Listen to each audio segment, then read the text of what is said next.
Bueno, ¿me escuchan bien ahí entonces?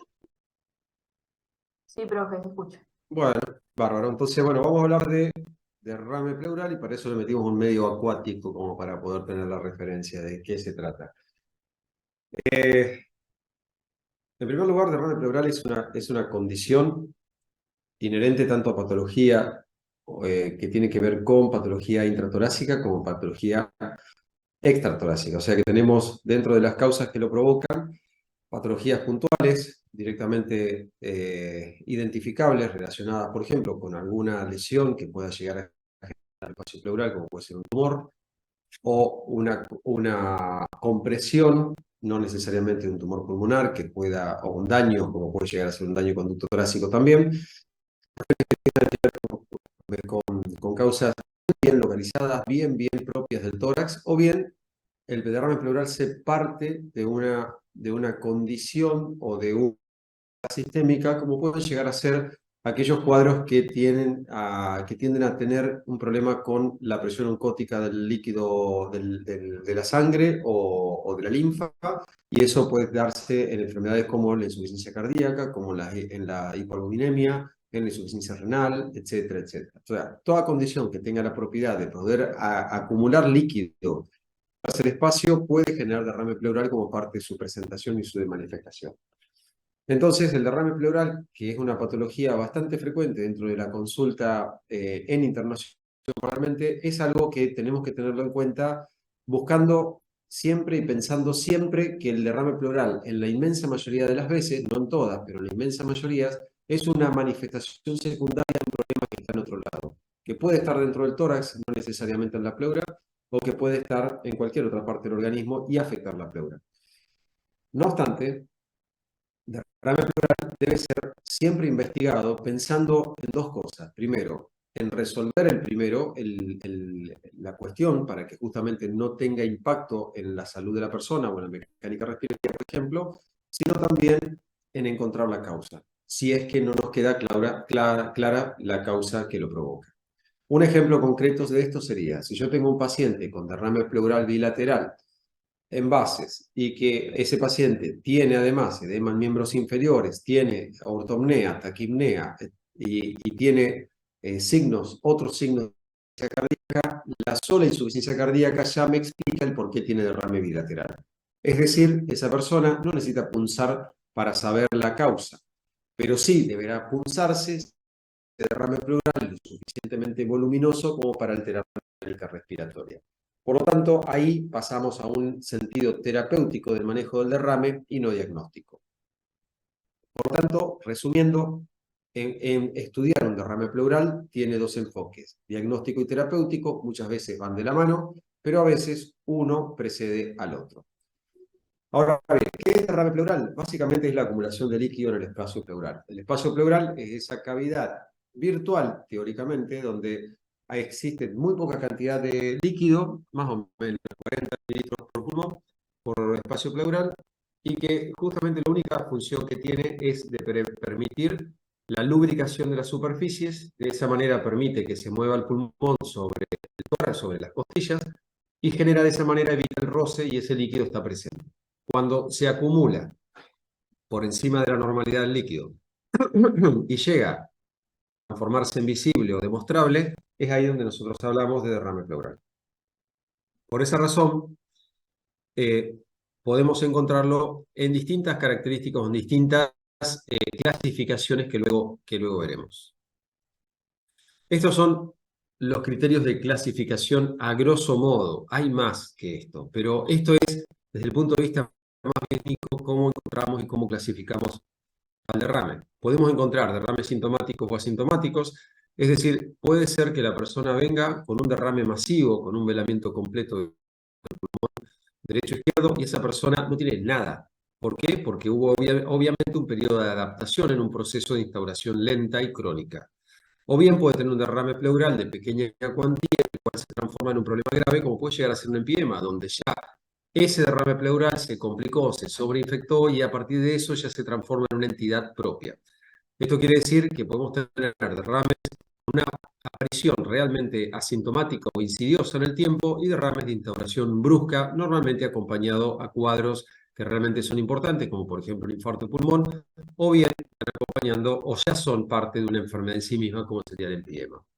Pueden ser unilaterales o bilaterales, y esto también nos sigue orientando hacia la causa. La instauración lenta, por ejemplo, también en un tumor, hay muy pocas causas que dan derrame voluminoso de lenta instauración. Lo más común es el cáncer y segundo, podríamos decir, las enfermedades infecciosas crónicas como la tuberculosis.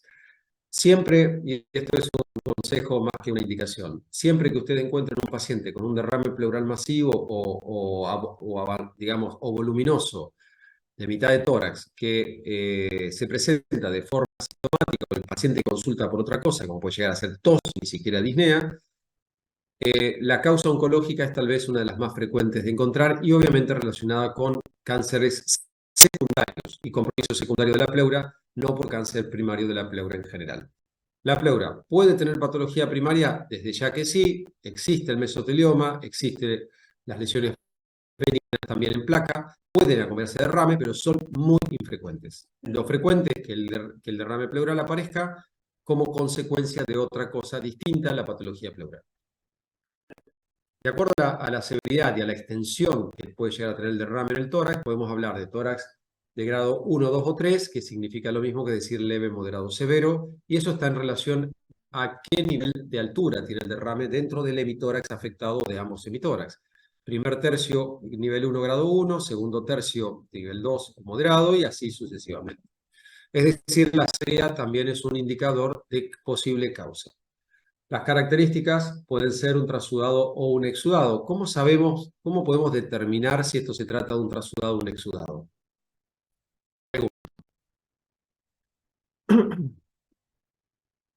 ¿Qué les parece a ustedes?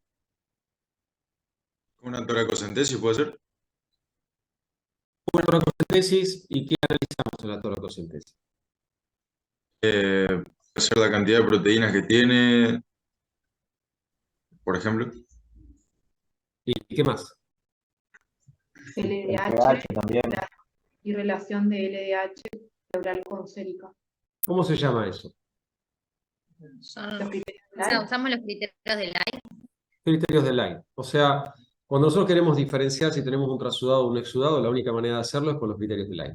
Los criterios de Light es la conjugación de distintos factores que ahora vamos a ver, que nos permiten sacar una conclusión con respecto a la actividad inflamatoria y proteica que tiene ese líquido. Por lo tanto, básicamente para entenderlo, ¿qué es un trasudado o un exudado? Está en la densidad del líquido. El trasudado va a ser un líquido justamente lo más acuoso posible, con poca carga proteica, con poca carga de LDH en términos generales, y el exudado va a ser un proceso más inflamatorio. Consideramos dentro de los criterios de Light otros factores, además de la proteína de la LDH o la relación LDH-sangre.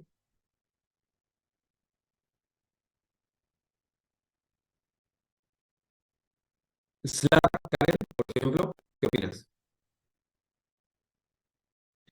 ¿Cómo, profe, la pregunta? La pregunta es si sumamos algo más, además de a los criterios de Light, de las proteínas y de la LDH.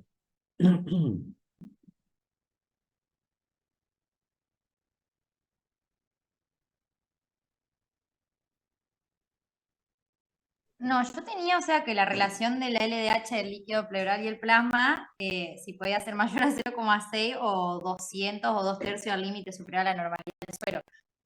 Y las proteínas no tenía. No hay otra, porque básicamente no hay otra, son esas y nada más. Por eso es que cuando hablamos de trasudado o exudado, no necesitamos más que los criterios del aire. No hablamos de proteínas, perdón, no hablamos de glucosa, no hablamos de linfocitos, no hablamos de ADA, no hablamos de ninguna otra cosa. Hablamos solamente de criterios del aire con esos tres factores. Lo demás, lo que puede llegar a ser qué compromiso tiene la glucosa o qué compromiso tiene, por ejemplo,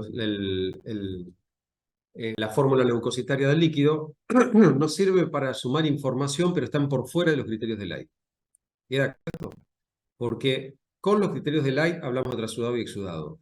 Si a eso le agregamos otro tipo de información, como por ejemplo si tiene o no proteínas, o si esas proteínas están consumidas, o si, perdón, glucosa, no proteínas, glucosa que está disminuida, o bien tiene el agregado de linfocitos en el plasma, en el líquido pleural, nosotros no estamos pensando hacia la causa. Con lo único que nosotros sacamos con los criterios de Light es si es blanco o negro, si es trasudado o si es un exudado, nada más. Esto tiene que quedar claro para saber qué no tenemos con los criterios de Light, porque a veces eso se pregunta, ¿no es cierto? Hay que saberlo, qué no nos aporta los criterios de Light. Entonces, yo puedo tener un exudado, ahora la pregunta es, ¿todos los exudados son iguales? ¿Es lo mismo un exudado común y corriente, un exudado complicado o un empyema? ¿Qué opinan ustedes?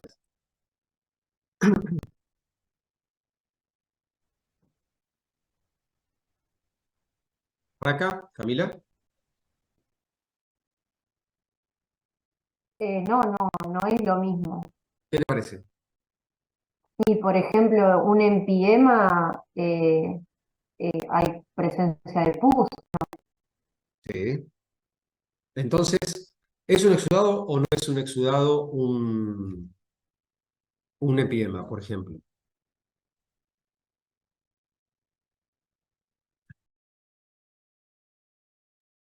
Creo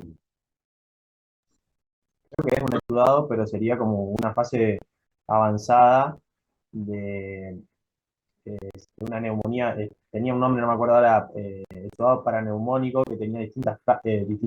Esa es causa, esa es la causa. Ah, bien. Pero un empyema, le vuelvo a la pregunta. ¿Qué pasa? ¿Qué pasa? Digamos, porque nosotros decimos, tenemos una LDH más de 200, no, 200, 150, 200, pongámosle. Eso es un exudado, sumado a demás factores, ¿no? Tengo un exudado. Ese exudado puede ser un exudado leve, puede ser un exudado complicado, puede ser un exudado tan complicado que llegue a ser un empiema. Por lo tanto, los criterios de LDH fundamentalmente son los que nos permiten poder diferenciar el grado de nivel de inflamación que tiene ese líquido pleural. Quiero decir que si nosotros tenemos un exudado con los criterios proteína más LDH y la relación con el plasma, pero puntualmente el valor de la LDH nos está dando por encima de 200, nos confirma que es un exudado. Ahora, de acuerdo al nivel que tiene esa LDH, por ejemplo, si nos vamos a entre 200 y 1199, podríamos decir que eso es un exudado a secas. Ahora bien, si tiene más de 1200 de LDH, ya es un exudado complicado. Y ahora bien, en el extremo, como decían recién ustedes, si nos encontramos con el empiema ya no me importa la LDH, porque el empiema por definición es pus. ¿Y eso qué quiere decir? Que obviamente va a tener LDH altísima desde ya, pero lo que me importa es que ya va a haber células degradadas, globulación de ese material purulento y por supuesto macroscópicamente va a haber pus. Entonces, eso es lo que nos habla directamente de la presencia de infección. Es decir, un exudado, para sacar la diferencia entre un exudado complicado y un empiema, está en que el exudado complicado solamente tiene elevación del LDH, el empiema tiene pus, y sería la expresión máxima de un exudado complicado. ¿Me explico hasta acá? Sí, profe. Bien. ¿Preguntas hasta acá? En eso, profe, recaería también el grado de inflamación de la pleura después al momento de que revierta el cuadro el daño que queda, ¿o no? No, no necesariamente, pero sí lo que vos tenés. Cuando tenés, acá el punto de inflexión es cuando tenés un empiema, tenés un problema básicamente quirúrgico. Ese es un poco el concepto que hay que tener en cuenta. Quirúrgico hay que drenarlo, ¿por qué? Porque ese pus tiene la condición y las características de tanta capacidad plástica que va a generar adherencias y que a la vez puede transformarse en una infección crónica si esas adherencias lo limitan y lo circunscriben a ese derrame pleural que normalmente no es muy voluminoso. Por lo tanto, cada vez que ustedes tengan en un extremo un empiema, ese empiema se tiene que drenar. ¿Cómo se drena? Después lo veremos, pero lo que hay que hacer es drenar. Y a la vez lavar la cavidad y todo. Porque si no, de no hacerlo, eso puede quedar encapsulado, queda una infección compartimentada crónica y eso es un problema muy complicado para el paciente. Por otro lado, un exudado complicado, que es tal vez el punto de equilibrio entre una cosa y otra, entre lo no grave y lo grave, el exudado complicado es algo para prestar atención. Esto quiere decir que si yo tengo un paciente que lo punzo, tengo un exudado y ese exudado me da 400, 800, 1000 de LDH, tengo que seguir a ese paciente. Porque puede ser que esté agarrándolo justo en un momento de progresión hacia un empiema. Se tiene que drenar desde ya, sacamos todo, porque ahí lo que tenemos que evitar es que este proceso de inflamación persista o bien termine siendo una infección propiamente dicha. Por eso el derrame, el exudado complicado, se tiene que drenar, el empiema sí o sí se tiene que drenar, básicamente. El exudado no complicado se drena solamente si tiene compromiso de la mecánica respiratoria. Si no, no es algo mandatorio drenarlo. Esas son un poco las referencias terapéuticas que hay que tener. Sigamos pues. Como decíamos, la causa puede estar dentro del tórax o puede ser extratorácica, o sea, podemos tener, como decíamos, que el derrame sea una manifestación de otra enfermedad. Como les decía hoy, puede ser que nosotros tengamos un derrame pleural, que se le instauró lentamente, y cuando punzamos, nos encontramos con un derrame hemático. Eso es muy común de siembras metastásicas pleurales a partir de tumores fundamentalmente retroperitoneales o pelvianos, como es el caso del cáncer de próstata, de los cánceres renales, o muchas veces de cáncer de útero, vagina y demás. Por lo tanto, siempre que nosotros encontremos un derrame pleural unilateral de volumen, pensar en la posibilidad oncológica, y si eso es sangre, casi seguro que ahí hay un cáncer dando vuelta. Otra causa que puede darlo, como decíamos, infecciones crónicas con gérmenes específicos. La macroscopía del líquido, esto vuelvo a repetir, macroscopía, cómo se ve el líquido cuando uno lo saca. Seroso es lo más común, es aquel líquido citrino, muy parecido a la orina, que clásicamente a nosotros ya nos habla de que este es un derrame que puede no estar complicado, pero bueno, siempre lo mandamos a hacer físico-química por las dudas. Un derrame quiloso, que es el blanco lechoso, con la presencia fundamentalmente ahí que hace la diferencia el colesterol, que es por lesión, por tumores o por complicaciones de conducto torácico. El derrame quiliforme es aquel que parece ser lechoso sin llegar a ser el blanco correspondiente, pero no tiene colesterol, y habitualmente esto se da por degradación celular que toma ese color, no es pus, y básicamente es muy sospechoso de tuberculosis. El hemático puede ser hemotórax, digamos lo que nosotros llamamos hemotórax, puede ser la causa más común es traumática, obviamente, pero que dentro de las enfermedades lo podemos encontrar también, y que puede tener los distintos tonos de acuerdo a la evolución histórica de la lesión que generó el sangrado. El empiema, como decíamos hoy, la expresión de la infección purulenta, ya infección propiamente dicho, ya una entidad independiente. Podemos decir que deberíamos trazar una línea hasta hemático y dejar empiema del lado, porque empiema ya es una entidad en sí misma, digamos, ya no es un derrame pleural a secas, sino que ya estamos hablando de una enfermedad propiamente dicha. Es cuando la infección que se encuentra en el espacio pleural toma características autodidácticas, es decir, ya es la enfermedad en sí misma, no es el derrame, ya es un empiema. Por lo tanto, es un empiema, es una infección grave, con tendencia a la cronicidad, a la tabicación y a la dificultad en el tratamiento, que requiere, la mayoría de los casos, avenamiento quirúrgico, ya sea por punción, ya sea por drenaje en tubo o por cirugía convencional o videoasistida. Bien, esta es la evolución, un poco que les decía hoy, de la evolución del proceso de un derrame hacia la complicación. ¿Qué es la diferencia entre un derrame no complicado y un empiema? Que acá hubo migración de bacterias, básicamente, pues gérmenes, pero bacterias fundamentalmente, y es ahí donde el líquido que estaba acompañando un proceso, como decías, podríamos decir hoy, un derrame paraneumónico, se asocia ya a la presencia de la bacteria ahí mismo, en ese espacio pleural. ¿Cómo se infecta un líquido pleural? Por supuesto, la causa más frecuente es la migración transmembrana de los gérmenes, es decir, desde el foco infeccioso, en este caso la tuberculosis, la neumonía convencional aguda de la comunidad, o una tuberculosis, que del germen mismo que produce la misma enfermedad migra a través de la pleura y se instala en el espacio pleural, en el líquido pleural, y genera la infección. Esa es la causa más común. ¿Podemos tener siembra hematógena? Claro que sí. Podemos tener siembra por contigüidad también de origen, como puede ser, por ejemplo, infecciones de partes blandas, osteomielitis, etc. Por lo tanto, el derrame pleural complicado de tipo empiema es un proceso donde la diferenciación está en que no solamente el líquido tiene característica complicada, sino que está el germen. Esto lo vuelvo a repetir por enésima, 70ª vez.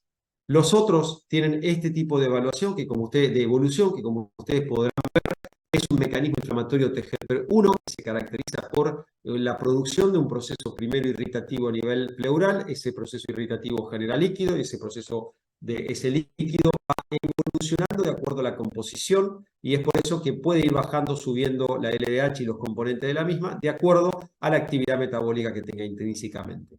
Eso se acompaña de infiltración, por eso que vamos a encontrar células como los linfocitos, los leucocitos, etc. Y luego va progresando hacia la fibrina en aquellos casos donde la reparación comienza a trabajar.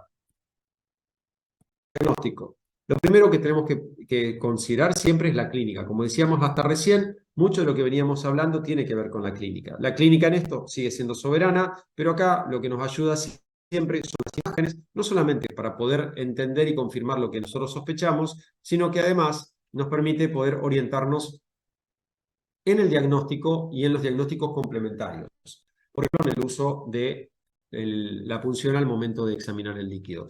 Por lo tanto, esta secuencia es la que debemos considerar. Viene un paciente con sospecha de derrame pleural o con clínica de derrame pleural o con antecedentes potenciales de derrame pleural. En ese caso, la clínica nos puede demostrar la presencia de una consolidación desplazable. Por lo tanto, a partir de eso, si tenemos una consolidación desplazable a núcleo permeable, es ahí donde nosotros podemos buscar las imágenes. Una radiografía de tórax, frente y perfil. Siempre recuerden que nosotros en neumología hablamos de tórax, frente y perfil, par radiográfico de tórax, nunca de placa de tórax frente. Por eso una placa de tórax frente para nosotros no sirve. Para cardiología sí, pero para nosotros no. ¿Por qué? Porque para poder detectar qué es lo que está pasando en ese pulmón y ver o descartar la presencia, necesitamos ver las lengüetas posteriores de los pulmones sobre el diafragma posterior, y eso se ve solamente en la placa de la lateral de tórax. Es por eso que para ver y decir que no tiene derrame, tenemos que tener un lateral. Ahora bien, si nosotros tenemos una radiografía de frente y logramos ver que se ocuparon los fondos de saco costodiafragmático, más o menos, ¿qué cuantía tendría ese derrame?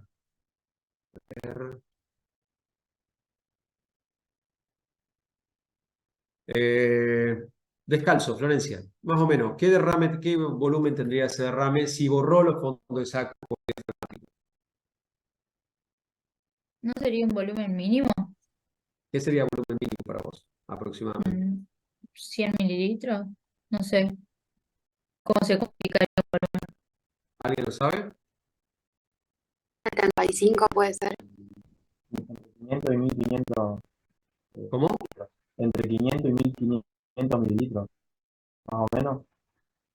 Vamos a tener un rango amplio, ¿no? Estamos yendo desde 75 mililitros a 1500 mililitros, tenemos un rango bastante amplio. Normalmente el fondo de saco costofrénico se borra a partir de los 300 mililitros hacia arriba, ¿no? Por eso es que podemos ponerle, si querés, con toda la furia, 500 mililitros y tenemos a lo mejor un hombre grande, pero lo que quiero significar es que siempre necesitamos tener bastante volumen de líquido en el espacio pleural para que se borre esa silueta, ese menisco. Es por eso que necesitamos confirmar o descartar si tiene líquido. Para eso sirve la radiografía de perfil. Es fácil de detectar una radiografía de perfil, es fácil de cuantificar. Lo que no es fácil de ver es qué características tiene el derrame. Para eso es la ecografía, ¿no? Ahí la ecografía nos ayuda mucho a poder entender qué características tiene macroscópicas, por lo menos al momento de evaluarlo. El examen físico, como ustedes recordarán, esto es sumamente importante en semiología, tiene las características típicas de una consolidación que justamente se desplaza en aquellos casos que no está tabicado. Lo habitual es que no esté tabicado. Lo atípico, lo raro es que esté tabicado. Por eso es que cuando tengo una hipoventilación o una abolición de la entrada de aire, fundamentalmente voluminosos, con una matidez desplazable y con una columna mate, eso quiere decir que tenemos ahí un paciente pleural y nada más. ¿Qué hace que la línea de Amazonis se ve en la semiología, también se ve en la placa de tórax, pero aunque en la placa de tórax puede verse inclusive de forma inversa a la semiológica. O sea, no necesariamente lo que vemos en la semiología se correlaciona con la placa en cuanto a la dirección del disco en el momento de la separación del líquido y agua. Y posteriormente la tomografía nos ayudan a definir mejor eso que nosotros vimos o percibimos en el examen físico. Y fíjense acá un par de detalles. Esta es una radiografía de tórax frente. Como se verá, bueno, tendría varias cosas para preguntar, pero vamos a hacerlo simple a la historia. No encontramos ninguna otra patología más que la patología que se ve en el pulmón del lado izquierdo. Por lo menos se ve un velamiento, fíjense, con un menisco bien de límite superior, límites bastante claros, aunque no netos, y tiene la característica de ser una consolidación homogénea. Si yo tendría que preguntarle a ustedes, como hablamos en clase el otro día, de qué se trata, me tienen que decir que lo único que ven acá es que no ven debajo de esta línea, se ve un velamiento de partes blandas, pero no pueden decirme de qué se trata. Al preguntárselo mejor, ustedes podrían decirme que puede ser líquido, que puede ser un derrame, por las características del límite superior. Pero si no, no podemos decir nada, ¿no? Como habíamos hablado y acordado el otro día. Entonces, esta persona, fíjense, tiene un compromiso del lóbulo inferior bien claro hasta mitad de tórax. Es decir, es un grado 2, ocupa la mitad del tórax, y tiene características homogéneas, cosa que podemos encontrar a veces en la presencia de burbujas en su interior. Eso obviamente que nos hace pensar en cosas distintas. Fíjense, ahora nos vamos a la otra radiografía. Esta radiografía del lado izquierdo de la que estamos viendo, derecho para nosotros del lado, fíjense cuál es la característica que tiene acá. ¿Qué me podrían decir de esta placa desde la parte patológica? No vamos a hablar, esta vez los licencio, de hablar del resto de las imágenes. ¿Cuál, profe? ¿Puede repetir cuál? La que está al lado, la que estoy marcando acá, A ver. esa plaquita, ¿cómo me la podrían definir? Basket, ¿qué te parece? Sí, podemos decir que en el pulmón derecho se ve una radiopacidad con límites netos y también por encima se ve también una radiopacidad con bordes más difusos. Ujú, ujú. Está bien, tenemos más que bordes, tenés la parte alta. La parte alta es heterogénea, ¿no? Parece Sí. una radiopacidad difusa, bien, heterogénea, y que no me parece que sea nada que tenga que ver con derrame, ¿cierto? Y la parte de abajo, la que vos dijiste, límites netos, ¿y cómo seguías describiendo eso? De característica homogénea. ¿Y También. qué parte ocupa del pulmón? El borde inferior. El tercio inferior. Acordate de hablar de siempre mejor, para no errarle, de hablar de tercios, ¿no? Tercios o mitades. Entonces, de esa manera no le errás y no te metes en el problema de saber si es lóbulo inferior, lóbulo medio o lóbulo superior, salvo que específicamente esté ubicado en lóbulo medio.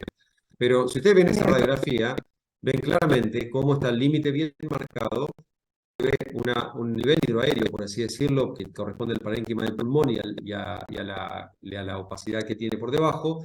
Claramente es muy similar a la que vemos del otro lado, pero que no tiene menisco bien marcadito, y arriba tiene una consolidación difusa. Esa consolidación de límites poco claro, heterogénea, es una neumonía. Eso es lo que es una neumonía y eso es un derrame paraneumónico. El derrame paraneumónico, clásicamente, ahora, ¿es frecuente o no es frecuente el derrame paraneumónico? Paula Berica, ¿qué te parece?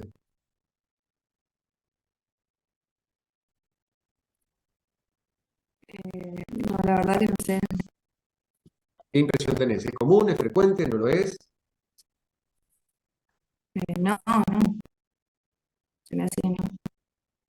¿Alguien se anima a decirme un porcentaje aproximado de qué frecuencia tiene un derrame paraneumónico? ¿O qué tan frecuentes son los derrames paraneumónicos dentro del contexto de un paciente con neumonía, ¿no? 40-50%. Un poquito menos, 30% es lo que se asume que puede llegar a haber derrame paraneumónico. Eso quiere decir que es frecuente, aunque no está en todos los casos, obviamente, ¿no? Pero es relativamente frecuente. Entonces, Una de 3 personas aproximadamente tiene un derrame pleural acompañando un cuadro de neumonía. Por lo tanto, el derrame pleural es frecuente, lo que no quiere decir que todos estos casos van a terminar en empiema o entonces, en este caso, lo encuentro una placa de este lado, con estas características, por supuesto que me preocupa porque es un derrame pleural de grado 1 para 2, o sea, eso quiere decir que ese derrame es bastante voluminoso. Uno esperaría que tenga muy poco de líquido acompañando la neumonía, no demasiado, no como esto, pero lo observaría. ¿Es necesario punzarlo? Probablemente eso dependerá de la clínica del paciente y de las características del paciente. Si es un paciente con comorbilidades, supónganse un diabético, supónganse una persona con algún tipo de inmunosupresión, es necesario punzarlo. Si es un paciente sano que tiene una neumonía aguda de la comunidad, probablemente espere, haga una ecografía para ver las características del derrame y luego lo vaya siguiendo y no lo toque. Si encuentro en la ecografía que es un derrame de líquido bien suelto, sin adherencias, sin material flotando en su interior, sin tabiques, entonces lo sigo, ni siquiera lo punzo. Salvo que sea el cirujano que punzarlo, si no, tratamos de dejarlo. Si hay una En clínica, este caso, profesor, si hay sí. una clínica, por ejemplo, de más de un mes o algo de tipo, ya deberías hacer una punción para verificar si es, por ejemplo, un líquido quiliforme y Y descartar mirá, una si vos tuberculosis. tenés, ni siquiera en ese caso, y está bien tu pregunta, ni siquiera en el caso de la tuberculosis, si vos tenés un planteo de un paciente con noción de foco positivo para TBC, suponete que no tiene clínica o tuvo una neumonía y tiene una neumonía aguda de la comunidad, endoscopía de esputo negativa, como hablábamos el otro día de neumonías, ese paciente, pero tiene noción de foco, lo punzás, porque puede ser tranquilamente, o sea, tiene un pretest muy positivo para que patología que tenga en pulmón y que no tiene una explicación clara pueda estar relacionado con tuberculosis. Entonces, sí corresponde punzar. Ahora, no tiene noción de foco, no tiene patología respiratoria crónica, es un paciente sin antecedentes que puedan tener alguna causa para justificar una enfermedad infecciosa, entonces, severa, entonces en ese caso, punzarlo no sería necesario. Todo dependerá, como te decía, de la clínica del paciente y, por supuesto, los antecedentes del paciente también son de peso. En esta otra radiografía que está acá, lo que se ve, esto es un derrame suspendido.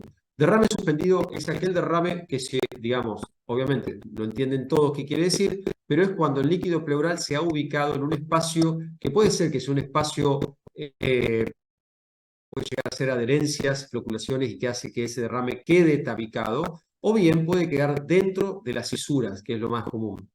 Las cisuras son un espacio también y que muchas veces el líquido ahí se acumula y es por eso que da esa imagen del tumor fantasma que tanto se llama, que es aquel tumor que se lo ve suspendido, pero luego el paciente cambia, se mueve o pasa un par de días y desapareció, bueno, porque era líquido suspendido a nivel de las cisuras, como en este caso. La de abajo a la izquierda de ustedes están viendo acá un derrame pleural masivo. Ese derrame pleural, si ustedes se acuerdan de lo que vimos en clase, ¿está la comisión de la doctora Laribey o estamos solo nosotros? Sí, estamos. Bien. Entonces no lo vieron ustedes. Esto que se ve acá, esto es digamos, cómo diferenciamos que esto es un derrame y no una atelectasia? ¿Quién me lo puede explicar? Puede ser porque desplaza el mediastino.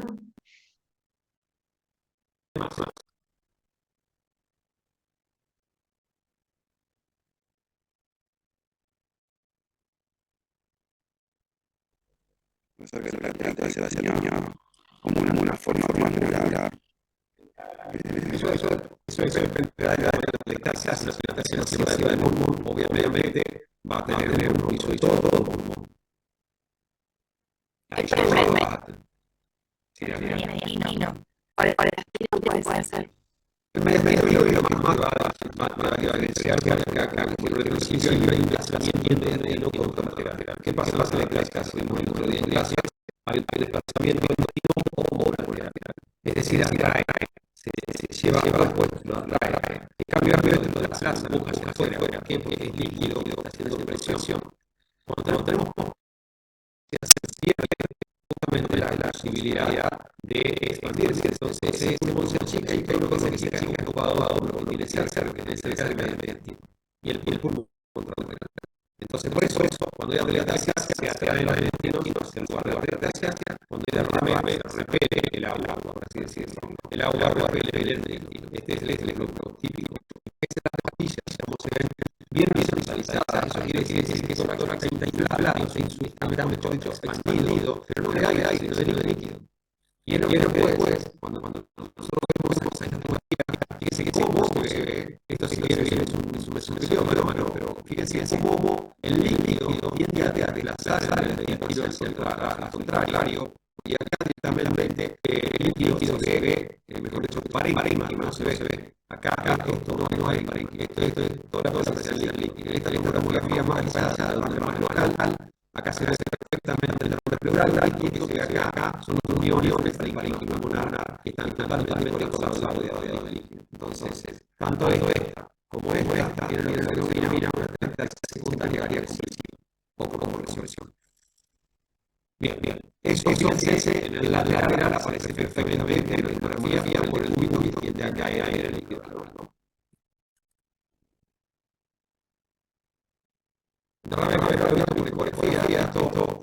Nosotros usamos mucho la pleura, es algo que lo utilizamos mucho en el derrame porque permite anticipar qué tenemos que hacer.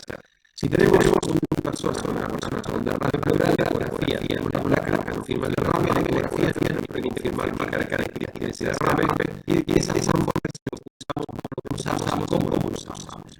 Es decir, la ecografía nos permite saber si ese líquido tiene características particulares, por ejemplo, tiene tendencia hacia la complicación, la sucesión típica hoy, y además nos ayuda a buscar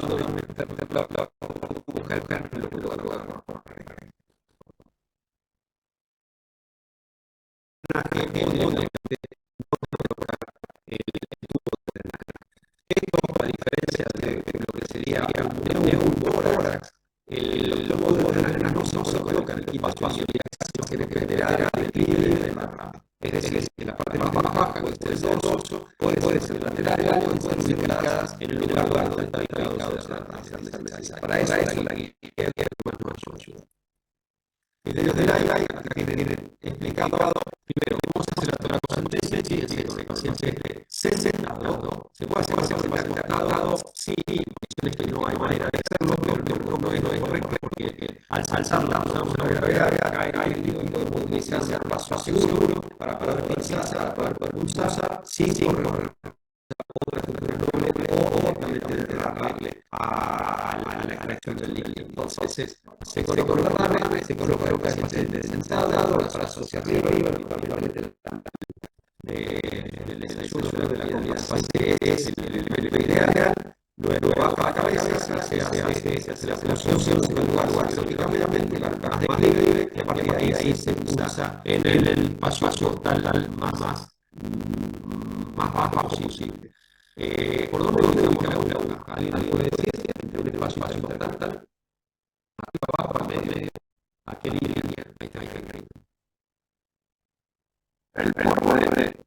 El borde del interior de la posición superior. ¿Por qué? Para evitar los bacterias que pasan ahí. Los centros médicos. Para evitar que los bacterias más pasen por ahí.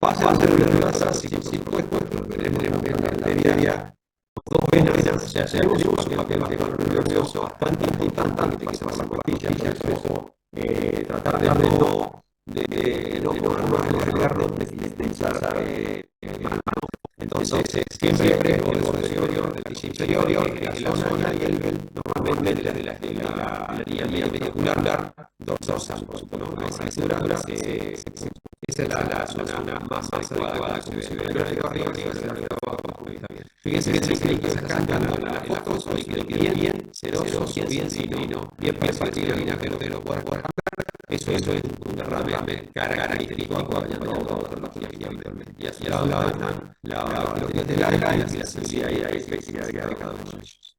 Bien. Tratamiento del drenaje, del derrame. El drenaje puede ser evacuativo diagnóstico, pero el diagnóstico nosotros siempre que sacamos el líquido le pedimos 3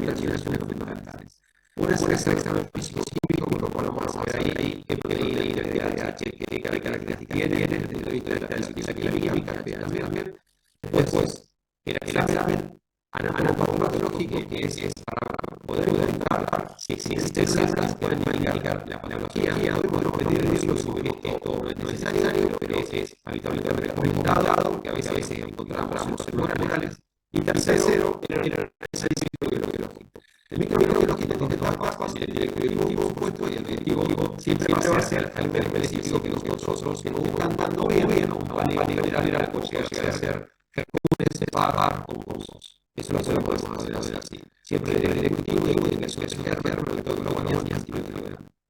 Pero también hoy tenemos un cuarto modelo de pedido, que son aquellas determinaciones esenciales, pedimos puntualmente para cada caso particular, por ejemplo, el ALADA, la síndrome de amenaza, la pedimos como un rectángulo de inflamación en tuberculosis, la zona del corte 60 unidades nacionales para arriba, firma el médico de TBS, 40-60, estamos hablando de tuberculosis. Entonces, también podemos ir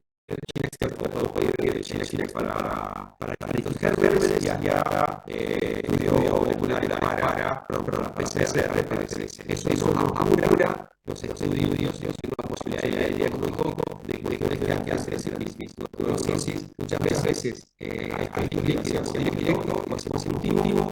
Hoy, gracias al día a día, tenemos la posibilidad de hacer PCR, con lo cual en muchos casos hacemos diagnóstico mucho tiempo antes de llegar a la etapa definitiva. Obviamente PCR y no es necesariamente una indicación grave de disfunción, pero una muestra positiva hace reflejar el caso.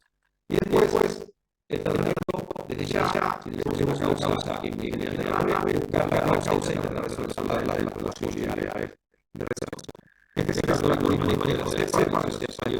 de neumología, y acá se ve cómo se ve el pensamiento lógico y los pasos lógicos de manejo natural, desde el físico hasta la anatomía. Y nada más.